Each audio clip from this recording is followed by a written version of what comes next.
আমি আজও বলি ৪৫ বছর এটা, কিন্তু আজও পর্যন্ত আমরা কেউ উত্তম কুমারকে ভুলতে পেরেছি? কোনো দিন পারবো না।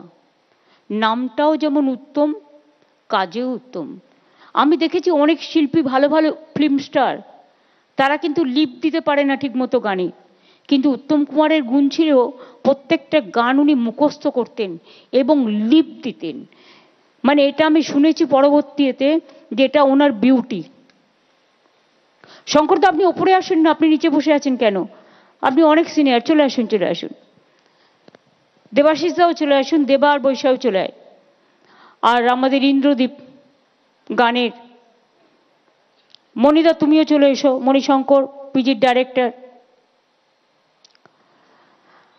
আমি 2012 সাল থেকে স্বীকৃতি চালন করেছিলাম এবং আজকে গৌতম দাস শ্রেষ্ঠ মহানায়ক, আমি তো নামই খুঁজে পাচ্ছিলাম না, আর সবাইকে দেওয়া হয়ে গেছে কোনো না কোনোটা। অনেক কষ্ট করে জোগাড় করেছি। না না, তারপরে গার্গী বাদ গিয়েছিল। মহানায়ক সম্মান পেলে নিমন চক্রবর্তী গায়ক, রূপঙ্কর বাগচি। রূপঙ্করও সঙ্গীত সম্মান টন্মান পেয়েছে, কিন্তু এটা পায়নি। সোমনাথ কুণ্ডু মেকআপ আর্টিস্ট, অনিন্দ আর্ডো আর্ট ডিরেক্টর। এদের সম্মান জানাতে পেরে আমি নিজেকে গর্বিত মনে করছি। এর আগেও 2024 সাল পর্যন্ত 25 জন মহানায়ক পুরস্কার পেয়েছেন। 41 জন চলচ্চিত্র ব্যক্তিত্বকে বর্ষসেরা সম্মান আমরা জানিয়েছি। 147 জনকে বিশেষ চলচ্চিত্র পুরস্কার দেওয়া হয়েছে। 22 জনকে চলচ্চিত্রে সারা জীবনের অবদানের জন্য এই মঞ্চ থেকে সম্বর্ধিত করা হয়েছে। এখানে নচিকেতা, ইন্দ্রনীল, বাবুল, শিরাধা, মনোময়, রাঘব, রূপঙ্কর, জোজো, ছোটদের মধ্যে ঐতিহ্য রায়, তৃষা পাড়ই, বিবেক, আরও অনেকে রয়েছে। ওরাও, বড়রাও যেমন গান গাইবে, তারা আজকে প্রতিষ্ঠিত, ছোটরাও প্রতিষ্ঠিত হতে পারে যাতে, তাদেরও তুলে ধরা আমাদের ধর্ম।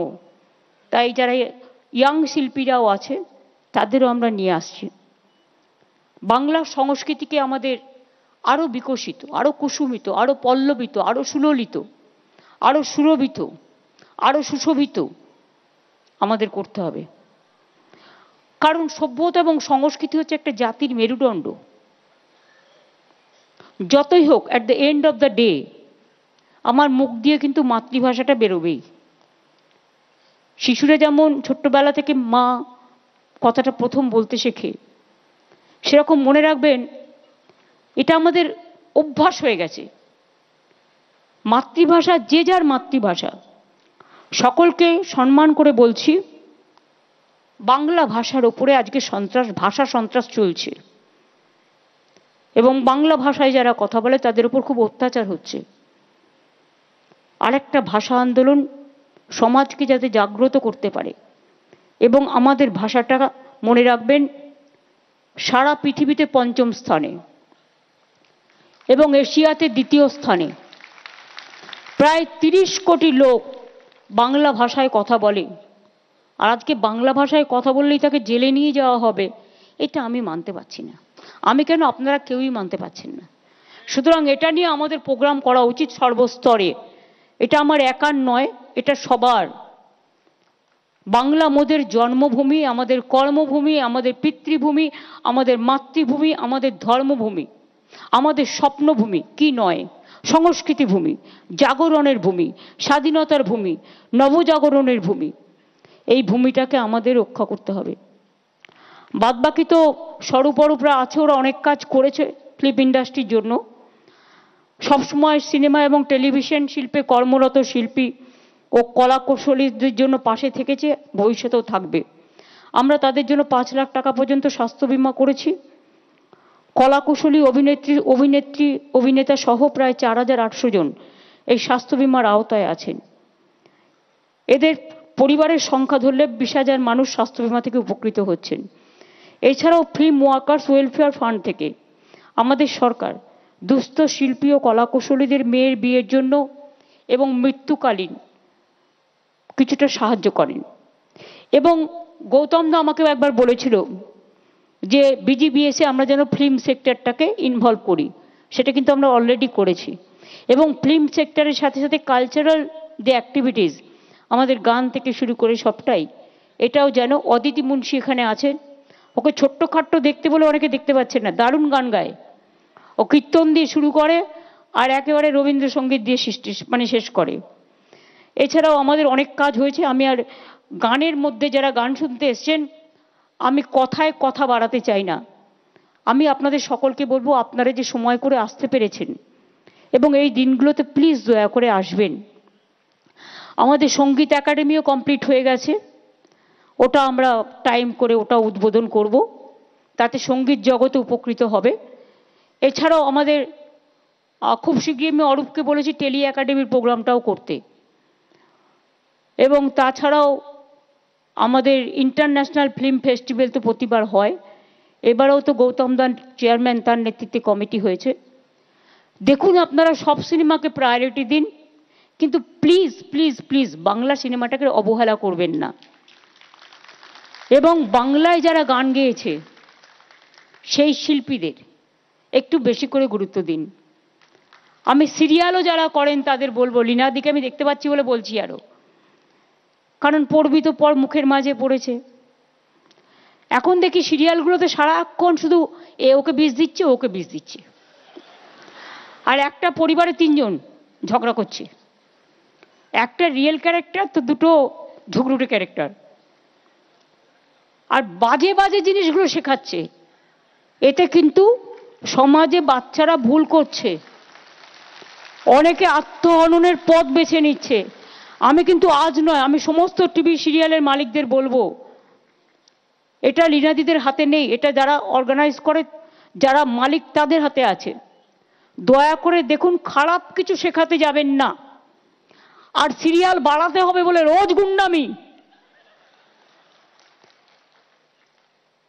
বাড়ান, ভালো জিনিস দিয়ে। কত ভালো জিনিস আছে, কত ইনোভেটিভ জিনিস আছে। তা না করে কি করবে, ওকে বন্দুক গুলি চালাচ্ছে, ওকে ছুরি মারছে। আর এগুলো দেখতে যেই আমি দেখি না, আমি বন্ধ করে দিই। অন্যরা কি করে আমি জানি না। সারাদিন আমরা এত কাজে কর্মে ব্যস্ত থাকি, আর তারপরে টেনশন করব? ওটা টেনশনের জন্য না, ওটা রিল্যাক্সেশনের জন্য। এসব তৈরি করতে হবে মাথায় রেখে। হাসি খুশি মজা সামাজিক গল্প, যে গল্প আমার সংস্কৃতিকে ভালোবাসে, যে গল্প মানুষের বিবেককে জাগ্রত করে, আবেগকে জাগ্রত করে। এবং বিশেষ করে সব সিরিয়ালে আমি দেখব বাংলা গান আর কোথায়। এরা ভাবে শুধু কিছু ঝিকঝাক ঝুমঝাম দিদিলি হয়ে গেল, আরে বাজান না, কোনো অসুবিধা নেই। কিন্তু ওরা তো একটা জায়গায় বাজায়, প্ল্যাটফর্ম ওদের আছে আলাদা। বলিউড তো টোটালটাই তার জন্য। আরও আছে, সাউথ ইন্ডিয়ান ফিল্মও ভেরি পপুলার। কিন্তু টলিউডটাকে অ্যাটলিস্ট তো আপনারা বাংলা গানটাকে একটু বেশি করে দেবেন। লীনা দিদি, আমি মিথ্যে কথা বলবো না, কিন্তু এটা মনে রাখতে হবে, সবাইকে ভাবতে হবে এটা। এখানে তো সঙ্গীত তৈরি করার লোক কম নেই। যারা গান গাইছে তারা নিজেরাই এখন গান লেখে, সুর দেয়। এটা এখনকার নতুন একটা ক্রিয়েটিভিটি। সুতরাং আপনারা, আমি বলছি না অন্য ভাষাকে অসম্মান করতে, আমরা নিশ্চয়ই হিন্দি ভাষার গান দেবো, আমরা সাউথ ইন্ডিয়ান গান দেবো। ডাবিং করতে গিয়ে অরিজিনালটাকে যেন আমরা হারিয়ে না ফেলি, এইটা মাথায় রাখতে হবে। সেই জন্যই কখনো কখনো ক্ষোভ বাড়ে, বিক্ষোভ বাড়ে, এটা যেন না হয়। আসুন আমরা আমাদের সংস্কৃতি নিয়ে গর্ব করি, সব ভাষা নিয়ে গর্ব করি, দেশকে নিয়ে গর্ব করি। সাথে আমি আমার বাংলা ভাষাকে বাদ দিয়ে কিছু করতে পারবো না। সব ভাষা নিয়ে, সব ভাষার সমন্বয়ে ঐক্য, সংস্কৃতি, সম্প্রীতি গড়ে উঠুক। একতাই স্বামীজি বলেছিলেন, unity strength and divide is fall. আমরা চাই ইউনাইটেডলি সবাই বাঁচতে, ভালো থাকতে, কিন্তু যে যে রাজ্যে থাকেন সেই রাজ্যটাকেও, তার পরম্পরা, তার সংস্কৃতিটাকেও আমরা সবাই মিলে যেন সম্মান জানাই। ভালো থাকবেন, সুস্থ থাকবেন, সুন্দর থাকবেন। আবার দেখা হবে। অনেক অনেক ধন্যবাদ। নমস্কার। জয় হিন্দ, জয় বাংলা।